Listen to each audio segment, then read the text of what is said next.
Il y a 17 ans, je partageais à mon ami Jérémy ce rêve que Dieu m'a mis à cœur, celui de construire un grand centre de réveil qui impacterait toute la francophonie.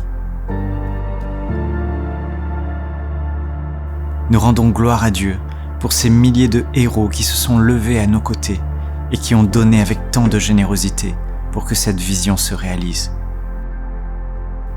Aujourd'hui, le centre MCI est presque terminé. Chaque jour, notre équipe travaille avec passion et excellence sur des projets innovants pour amener des millions de personnes à aimer Jésus et à le servir. Nous entrons dans notre plus belle saison, celle de la récolte. Et maintenant que nous avons le centre MCI, nous devons, en ces temps de la fin, foncer et engranger cette grande moisson d'âmes. Une fois que l'auditorium de 1000 places sera terminé et équipé, nous allons pouvoir commencer à produire et diffuser les conférences EMCI. Nous lancerons aussi la production de notre toute nouvelle émission d'adoration live avec public où nous allons vivre des temps forts dans sa présence. Et grâce à votre soutien, l'auditorium sera terminé d'ici quelques semaines. La construction du Studio B est terminée et il ne reste qu'à l'équiper pour commencer notre nouvelle émission d'enseignement, Teach, une super émission quotidienne qui formera de véritables disciples enracinés dans la parole de Dieu. Nous produirons aussi de nouvelles émissions de qualité en partenariat avec différents ministères. Enfin, ce studio servira à filmer les formations de EMCI Academy, sans oublier les commentaires vidéo du tout nouveau projet révolutionnaire développé par EMCI, l'application Ma Bible.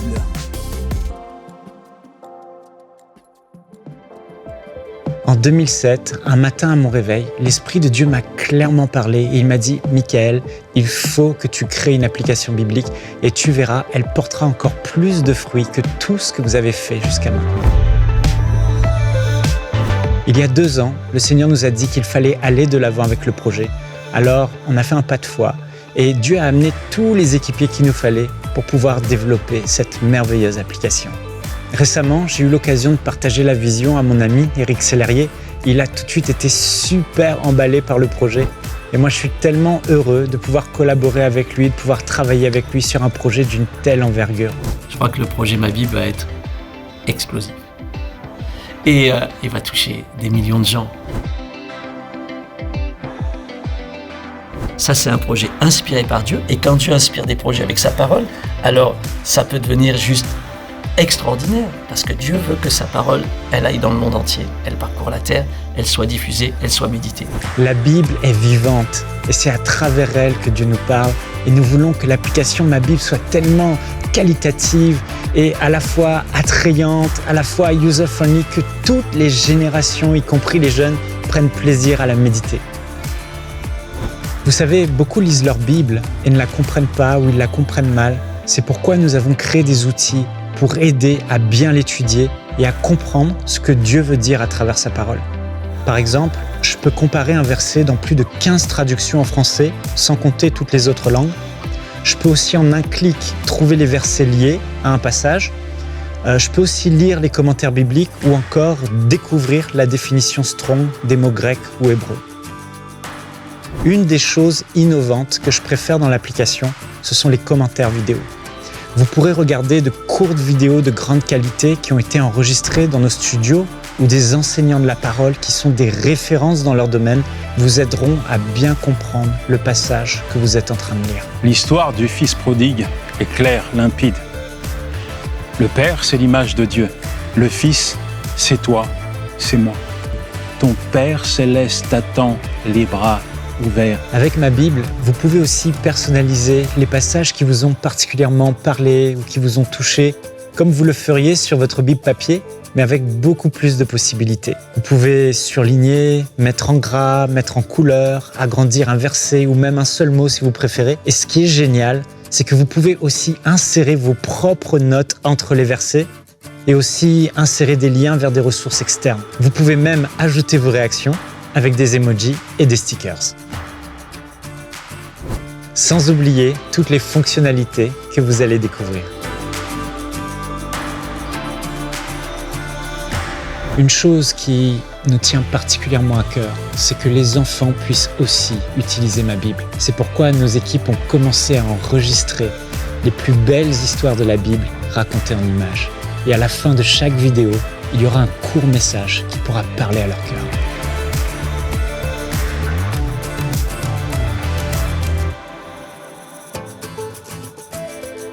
Notre prière à EMCI est que ma Bible devienne ce puissant outil entre les mains du Seigneur qui l'utilisera pour amener une passion nouvelle dans le cœur de ses enfants pour sa parole et pour amener un grand nombre de personnes à rencontrer le Seigneur Jésus.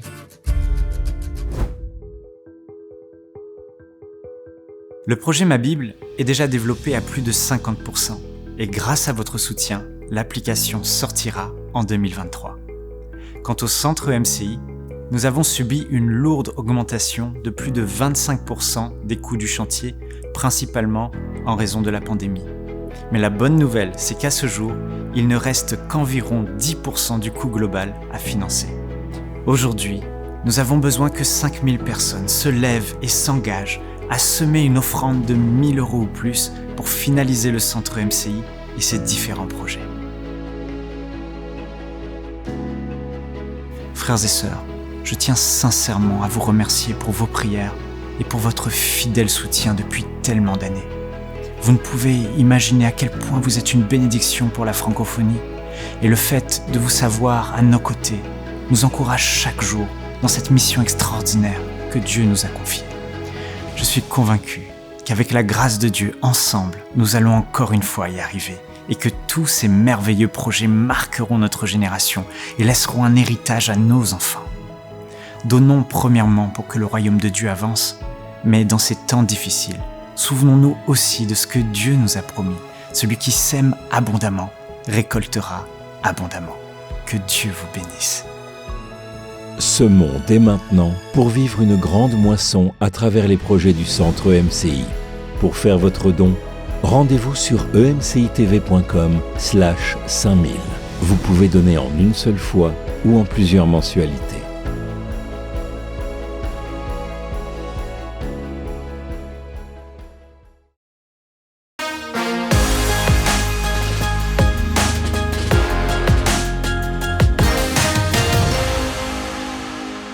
Bonjour à tous, en ce début de semaine, une nouvelle semaine avec Parole de Femmes, avec votre équipe de Parole de Femmes, Aurélie et Nadine. Vous allez bien les filles? Oui, ça va très bien. Oui, ça va Annabelle, oui, ça va Nadine. Donc cette semaine, les filles, nous allons parler de nouvelles saisons, des changements, les départs, etc. C'est quelque chose en ce moment qui est très à la mode et au final, on connaît tous quelqu'un, si ce n'est nous-mêmes, qui avons fait des changements dans notre vie, qui avons vécu une nouvelle saison, un déménagement, un changement de travail, etc., etc. Et c'est vraiment quelque chose qui est très répandu, particulièrement, oui, depuis le premier confinement qu'on a eu à cause de toute cette histoire du Covid. Et ça a occasionné beaucoup de remises en question. Et aujourd'hui, et toute cette semaine d'ailleurs, on va en parler pour trouver l'équilibre aussi. Quelle est la place de la direction divine? Quelle est la place de l'obéissance dans cette saison où on a l'impression que tout bouge, tout le monde bouge, le monde bouge et peut-être avoir peur de manquer nous-mêmes quelque chose et de se précipiter dans certains changements ou encore se dire « Oula, ça bouge trop, moi je reste tranquille ». Eh bien, Dieu reste le même. Dieu n'a pas changé. Il est le même avant et il était le même avant, il est le même aujourd'hui. Et toute cette semaine, on va voir comment on peut apprendre à quand même continuer d'être à l'écoute de sa voix et puis surtout de faire lui sa volonté, ce qui est important pour lui. Et comme je le disais, il y a eu beaucoup de changements, il y a comme il y a un vent de changement qui a soufflé. Vous-même, vous connaissez sûrement, j'imagine, plein de gens qui ont vécu pas mal de bouleversements dans leur vie. Et tout de suite, on va commencer avec toi, Nadine, avec une rubrique qu'on n'a pas fait depuis longtemps. Donc, tu vas te remettre dans l'eau et on va faire un petit point. On va faire un petit point sur ce qui s'est passé. Alors tout de suite avec Nadine, on fait le point. Alors, on fait le point aujourd'hui avec un mini-point, des petites statistiques comme ça qui vont nous aider à comprendre différentes choses alors qu'on est dans cette semaine, dans cette émission par rapport au changement. Et une belle statistique pour 2022 en France, il y a une hausse au niveau des déménagements, une hausse de 60% au niveau des déménagements. Ça nous montre déjà que les gens veulent du changement. Et en France encore, on reste dans ce pays. Au niveau des actifs, 47% des actifs sont en train de se reconvertir ou envisagent de le faire. Peut-être que vous faites partie de ces personnes et on aura justement une question. Allô les filles à ce niveau-là. Et la dernière statistique, c'est par rapport aux États-Unis. Aux États-Unis, en 2021, on parle du Big Quit. Ça veut dire plus de 4,5 millions de démissions enregistrées juste pour l'année 2021. Donc, un changement massif, encore une fois. Donc, ces statistiques nous montrent que oui, il y a des gens qui ont soif de changement, qui veulent changer, que ce soit un déménagement d'un appartement ou carrément se reconvertir au niveau de leur carrière ou voilà, prendre des nouveaux départs, en fait. Mais tu vois que 47% quand même qui envisagent ou qui l'ont fait, c'est quasiment la moitié, en fait. Donc, si vous êtes un employeur, dites-vous qu'il y a la moitié techniquement de vos employés qui envisagent ou peut-être qu'ils ont déjà fait une reconversion. Et c'est vrai, on en parle régulièrement, mais à l'époque de nos parents particulièrement, c'était normal de rester dans un emploi du début jusqu'à la fin. Éventuellement, tu changes, mais si tu changes, c'est peut-être parce qu'il y a eu un changement majeur, ton entreprise a fermé ou c'était un déménagement, mais dans la tête, dans la tête des gens, c'était je rentre dans une entreprise et le but ultime, c'était de pouvoir faire toute ta carrière dans cette entreprise. On cherchait beaucoup la stabilité et puis on faisait abstraction, je pense, de pas mal de choses au niveau de l'épanouissement professionnel. Mais aujourd'hui, particulièrement dans l'ère dans laquelle nous sommes, c'était déjà présent, mais particulièrement aujourd'hui, en fait, ça semble tellement facile et possible de quitter un emploi, de repartir à zéro. Ça fait plus peur non plus. Et puis, on peut le voir en allant juste sur YouTube rapidement, toutes ces vidéos où on voit toutes ces personnes qui sont prêtes à repartir à zéro, prêtes à déménager. On peut en voir quelques-unes d'ailleurs, parce que c'est juste assez épatant et époustouflant le nombre de personnes qui ont fait ces changements et qui sont prêts à le faire. Vraiment, tu vas sur YouTube, tu te dis, ok, ils sont nombreux quand même. Et puis, c'est pas des petits changements. Là, on l'a vu en Thaïlande, à Montréal. Je suis repartie à zéro, j'ai tout quitté. C'est pas j'ai vendu ma maison, j'ai déménagé en face. C'est des changements drastiques de vie. Et puis, comme il le raconte, ça a l'air vraiment cool et ça a l'air très accessible en fait. Et c'est ça en fait, le changement aujourd'hui a l'air très accessible. Ça indique en fait beaucoup de choses au niveau du travail. Par exemple, je me rappelle avoir lu un livre et puis j'avais assisté à une conférence qui parlait de ça, de comment aujourd'hui, la génération d'aujourd'hui tellement est centrée sur son épanouissement personnel, centrée sur voilà, est-ce que je m'y plais, est-ce que voilà, tu sais, avant c'était la stabilité puis il fallait rester quelque part longtemps et c'était même apprécié de rester quelque part pendant longtemps. Aujourd'hui, les gens changent et même au niveau du travail, au bout de 7 ans, la personne a l'impression qu'elle a fait le tour et c'est quasiment normal pour elle d'aller ailleurs. Et même les employeurs aussi sont vraiment dans cette optique-là où on veut quelqu'un qui est en train toujours de se re-questionner, de vouloir aller plus loin, de se remettre à jour, etc. Donc, c'est dans les deux sens. Après, en tant qu'enfant de Dieu, on va parler par rapport à ça. Mais juste déjà dans la société, c'est vraiment ça, l'espèce de mentalité qui est en dessous, quoi, de je m'y plais pas, ben voilà, je laisse tout et puis je pars et puis je recommence à zéro. Et c'est quasiment normal, en fait, aujourd'hui. C'est ça que je voulais dire, Nadine, c'est que la société actuelle, on centre vraiment tout autour de la personne. Maintenant, en tant qu'enfant de Dieu, on doit se poser des bonnes questions, en fait. On doit savoir, est-ce que le changement, ou alors ce désir peut-être qu'il y a dans mon cœur, parce que je ne me sens pas bien ici ou là, est-ce que ce désir de changement vient vraiment de Dieu ou pas? On sait qu'il y a plusieurs personnes, parce que tout dépend aussi des bases. Parfois, tu t'es, on va dire, mal orienté. Du coup, inévitablement, tu auras besoin de changement. Parfois, tu es bien orienté, mais voilà, la situation, le statut, peut-être même tu es dans une nouvelle saison. Il y a tellement de choses qui peuvent justifier un changement. Mais en tant qu'enfant de Dieu, on doit se poser les bonnes questions. On doit s'arrêter pour savoir, est-ce que c'est vraiment ce que je dois faire aujourd'hui? Est-ce que c'est une indication qui est inspirée de Dieu ou alors ça vient de ce dont tu parles, Nadine, où on est centré juste sur nous-mêmes. OK, aujourd'hui, je ne suis pas contente, ça fait déjà quelques années que je suis là, je claque la porte. Et c'est cette question qu'il faut vraiment se poser, en fait, c'est une base. Maintenant, je crois que quand ça vient de Dieu, ben, il y a des choses que le Seigneur va faire, en fait, qui vont faire une différence dans ta vie et tu sauras que, OK, c'est vraiment quelque chose qui va t'apporter la paix, c'est quelque chose que tu sauras au plus profond de toi que oui, je dois faire ce mouvement parce qu'il est inspiré de Dieu. Donc pour moi, la base de tout changement, c'est se demander, ça vient d'où? Est-ce que ça vient de mes propres frustrations parce que voilà, la société ne m'offre pas tout ce que j'ai besoin?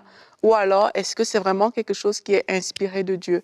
Si ça vient d'une frustration, ça ne veut pas dire qu'on ne doit pas changer, mais ça veut dire qu'on doit pouvoir aussi, avec l'Esprit de Dieu, mais encore poser des bonnes questions pour être sûr qu'on n'est vraiment pas au bon endroit. Et si on voit qu'on n'est pas au bon endroit, bien sûr, on va faire le mouvement. Mais si on est au bon endroit et que c'est juste voilà, le cœur, certains sentiments, ben là, on va pouvoir aussi se repositionner à ce moment-là. Et je pense que c'est, comme tu le dis, Aurélie, c'est pas une mauvaise chose que de s'être finalement quelquefois posé ces questions-là, parce que la vie va tellement vite que avant le confinement, avant que tout s'arrête comme ça du jour au lendemain, et on prenait pas le temps de s'arrêter, on prenait pas le temps de savoir si on aimait sa vie, si on faisait quelque chose dans lequel on était heureux, parce qu'on était trop occupé à travailler, à payer des factures, à amener les enfants à l'école, à prévoir les prochaines vacances, à prévoir le prochain repas.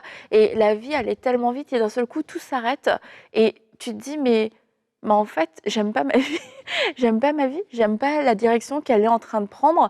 Et là, tu perdais le contrôle de ta vie. Puis le fait que tout s'arrête, tu te poses les bonnes questions. Et le danger, c'est de se poser toutes ces questions sans l'intervention du Saint-Esprit, sans le faire en collaboration avec le Saint-Esprit, parce qu'on peut arriver à de mauvaises conclusions. Et puis ça, on vous l'a déjà dit, réfléchir, c'est une bonne chose.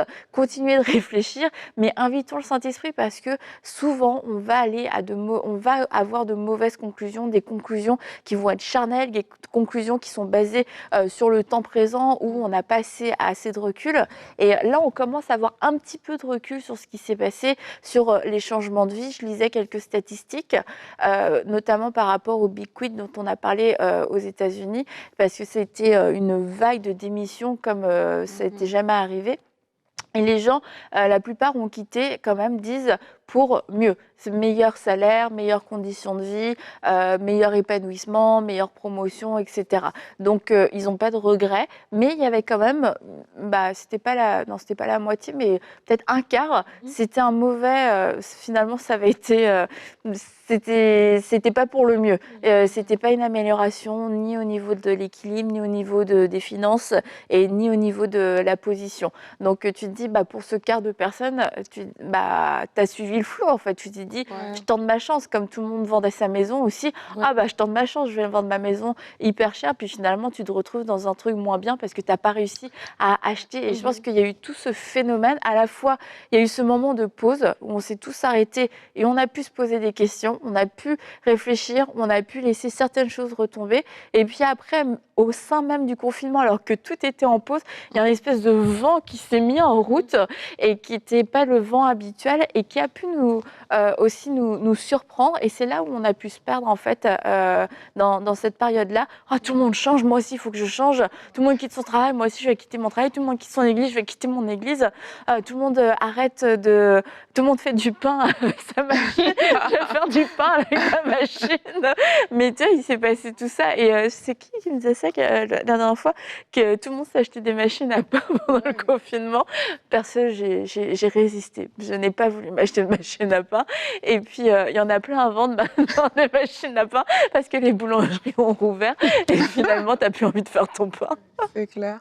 En fait, par rapport à ce que tu as dit tout à l'heure, Annabelle, vraiment, je pense qu'il y a des personnes qui nous écoutent, qui se posent des questions, est-ce que je change ou est-ce que je ne change pas? Et là, tu as dit, par exemple, qu'il y a des gens qui ont quitté pour mieux.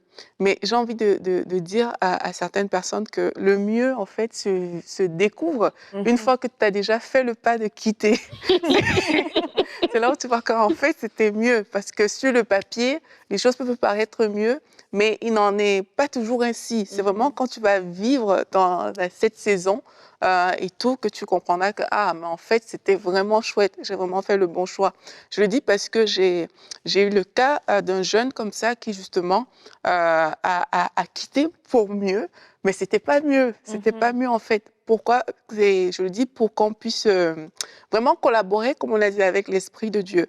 Parce qu'il y a des choses sur le papier qui peuvent être vraiment waouh, mais la réalité présente va te présenter une autre facette que tu n'avais peut-être pas vue. Il y a des angles qu'on ne voit pas toujours. Et c'est important de collaborer. C'est aussi important la notion de fidélité. Parce qu'aujourd'hui, beaucoup de gens vont dire « Ah oui, mais les conditions sont meilleures là-bas. » Mais en fait, peut-être, si ça se trouve, cette personne, c'est le premier employeur, par exemple, qui a décidé de te faire confiance. Tout le monde ne voulait pas te prendre. La première personne qui t'a prise, et puis tu as fait 6 mois. Maintenant, sur ton CV, tu peux écrire que j'ai 6 mois dans telle entreprise. Et puis, au bout de ces 6 mois-là, tu as une proposition qui te semble meilleure. Et puis, tu te dis « Ah, bye-bye, c'est mieux. » C'est comme la notion de fidélité, parfois, quand on est centré sur soi, n'est pas toujours pris en compte. Mais quand tu es un enfant de Dieu, c'est des choses qui doivent compter, en fait, quand on parle de changement. C'est des choses qui doivent vraiment faire partie de ta balance. C'est que Dieu nous appelle à être fidèles dans les choses d'autrui. Et ça, c'est des choses qu'on doit pouvoir voir dans notre cheminement. Et c'est des choses qui doivent peser dans la balance pour prendre cette décision-là. C'est pas juste, OK, c'est un meilleur salaire, c'est des meilleures conditions de travail. Oui, tout le monde aspire à ça. Mais au-delà de ça, si on est des enfants de Dieu, on a d'autres critères encore qui rentrent en compte, qu'il faut pouvoir aussi mettre dans cette balance-là. Et tu disais tout à l'heure l'importance de se poser les bonnes questions et de ne pas juste suivre le flow, comme tu disais, par rapport à tout le monde. Et ça, je crois que c'est important. Des fois aussi, on prend un départ sur un changement d'église, de ville, de travail ou quoi que ce soit, les un quart des personnes qui ont regretté parce qu'on ne s'est pas posé des questions. On y est allé en fonction de si ça a marché pour Annabelle, c'est que ça doit marcher pour moi. Mais vraiment, chacun de nous, Dieu a des plans et des projets pour chacun d'entre nous et de faire confiance au Seigneur. Peut-être en ce moment, tout le monde va à l'ouest, mais toi, ce n'est pas là que tu dois aller. Et de lui faire confiance. Je crois qu'une des prières qu'on doit faire, c'est que vraiment la volonté de Dieu se fasse pour notre vie. Et de dire, Seigneur, que ta volonté se fasse, conduis mes pas. Et Dieu maintenant va révéler nos motivations. Si nos motivations, c'est juste, là, je m'ennuie, ce n'est pas une motivation assez solide pour déménager, par exemple, de pays. Alors, se dire, OK, comment est-ce que je peux changer les choses? Comment est-ce que je peux rajouter? Tu parlais de la fidélité au niveau du travail. Si tu sais que ton employeur, tu es quelqu'un que tu aimes, tu aimes bien ton travail et tout ça,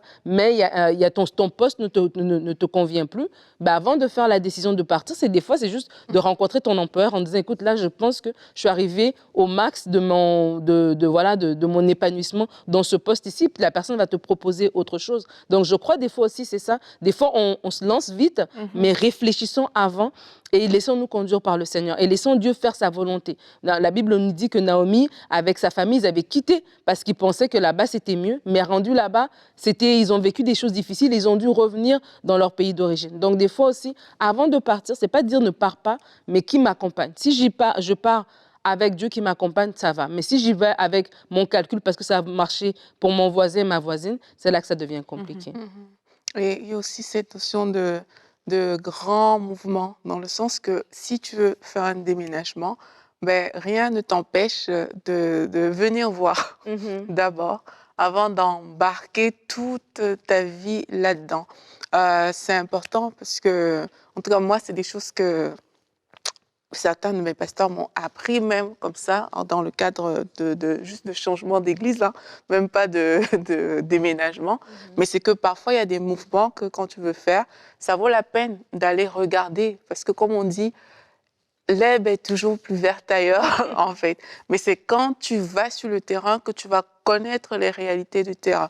C'est quand les espions que Josué a envoyés sont allés sur le terrain, ils ont su que, OK, voici le terrain. Il y a ci, il y a ça, il y a ça. Et du coup, quand ils reviennent, mais ils sont mieux positionnés, en fait. Et quelquefois, c'est des choses dont on a besoin quand on parle de changement. C'est de tâter parfois ces terrains-là et de voir. Et quand tu seras sur le terrain aussi, vu que tu collabores avec l'Esprit de Dieu, mais il y a des choses que le Seigneur va te mettre à cœur.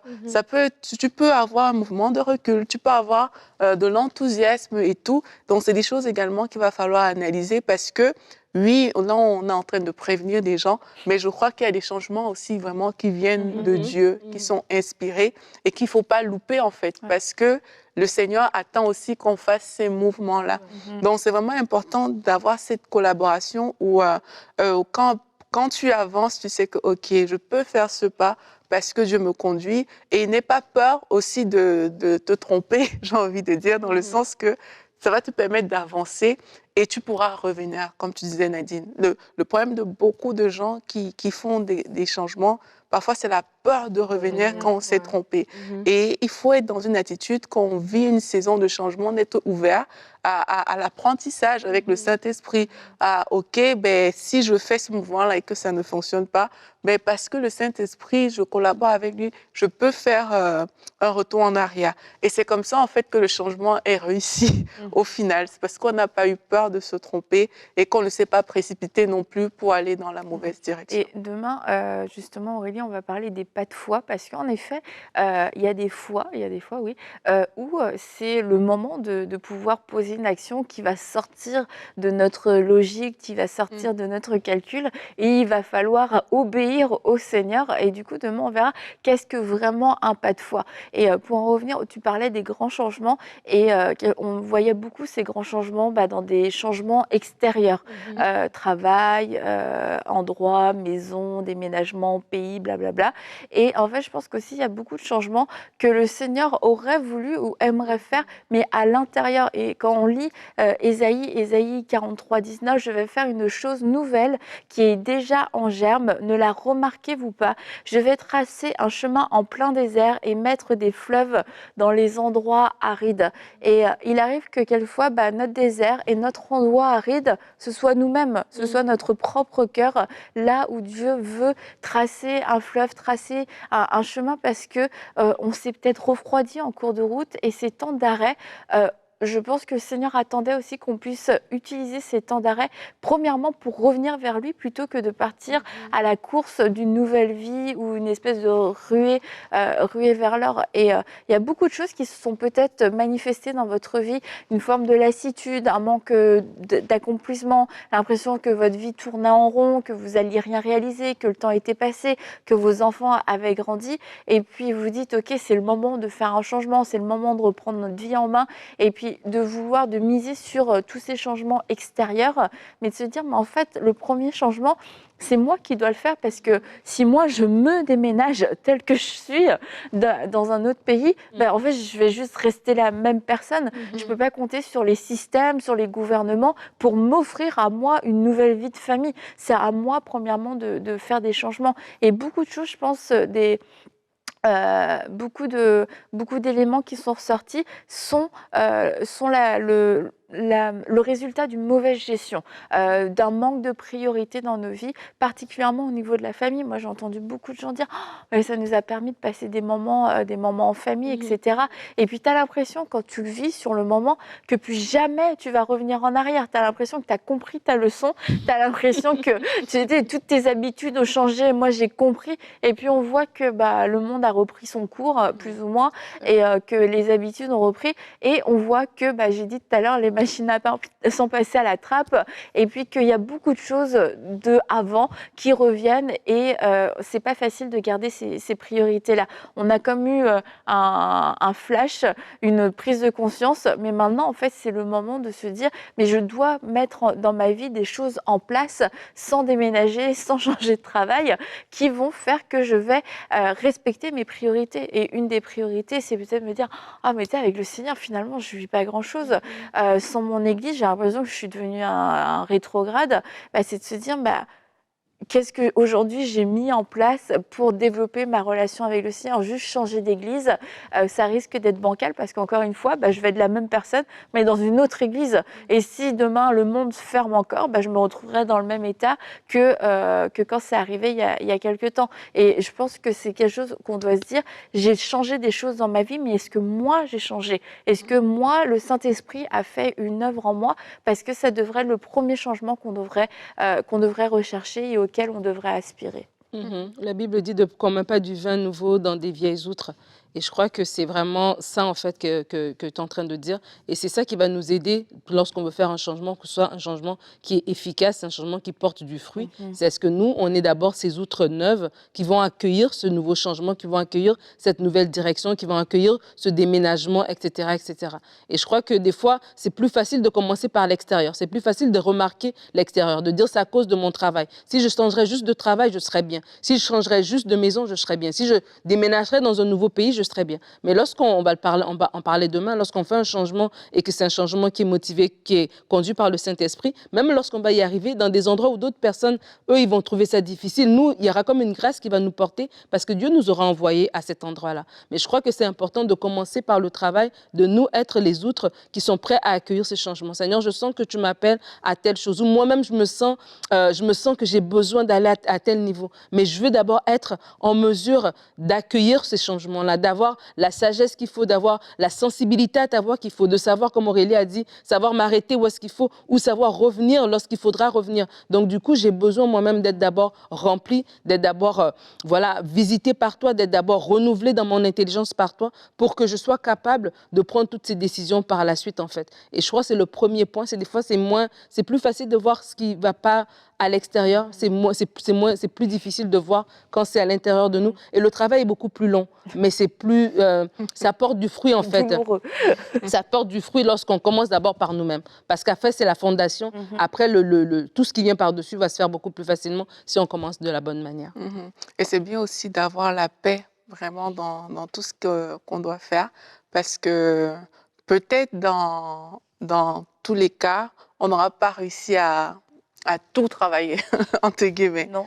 Mais c'est important parce qu'il y a des motivations aussi qui sont prises en compte. Mais peut-être on n'aura pas réussi à tout travailler. Mais il faut être dirigé par la paix, pas par la peur. Parce que beaucoup de changements, moi je pense que la peur incite beaucoup des gens à poser certaines actions. D'autres personnes, c'est peut-être pas la peur, mais c'est la cupidité aussi qui va beaucoup inciter des gens à poser des actions. Mais ce qui compte quand on veut faire un changement, même si tout n'est pas toujours clair, même si tout n'est pas toujours au point, c'est vraiment la paix que Dieu donne dans le cœur, en fait. De dire, OK, c'est le temps, vas-y. Parce que parfois, on regarde aussi trop à nos forces, trop à nous-mêmes et on s'empêche de faire des choses. Mais c'est la paix de Dieu qui permet parfois de dire, OK, peut-être que les choses ne semblent pas OK là pour le moment, mais je choisis de faire ce pas.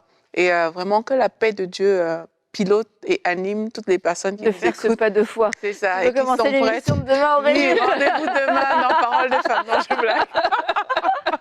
Et comme vous le savez, à EMCI, eh bien, nous sommes aussi passés par de grands changements et nous sommes passés de ce qu'on appelait le château, qui était devenu beaucoup trop petit pour nous depuis un petit moment déjà, vers ce nouveau centre, ce centre qui est extraordinaire, qui est magnifique et qui a été construit pendant le confinement. Donc, c'est pas une idée qui est née pendant le confinement, vous le savez, c'était un projet qui était déjà dans les cœurs depuis avant. C'est juste que c'est pendant le confinement que la construction a eu lieu et ça a occasionné aussi des défis, mais on a vu la main de Dieu pendant toute cette période et on a su que Dieu était avec nous, que Dieu approuvait ce projet et que c'était pas un Dieu qui se soumettait aux circonstances, mais qui au contraire manifestait sa fidélité au-delà des circonstances et on lui rend grâce.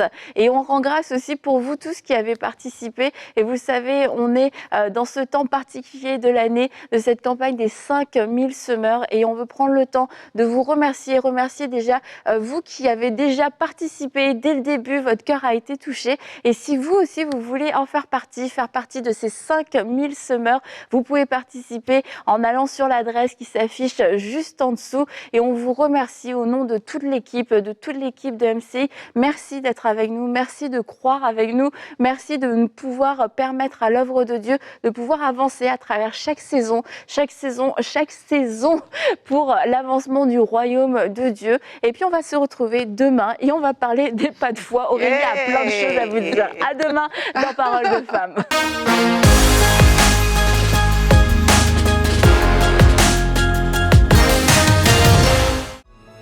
Semons dès maintenant pour vivre une grande moisson à travers les projets du Centre MCI.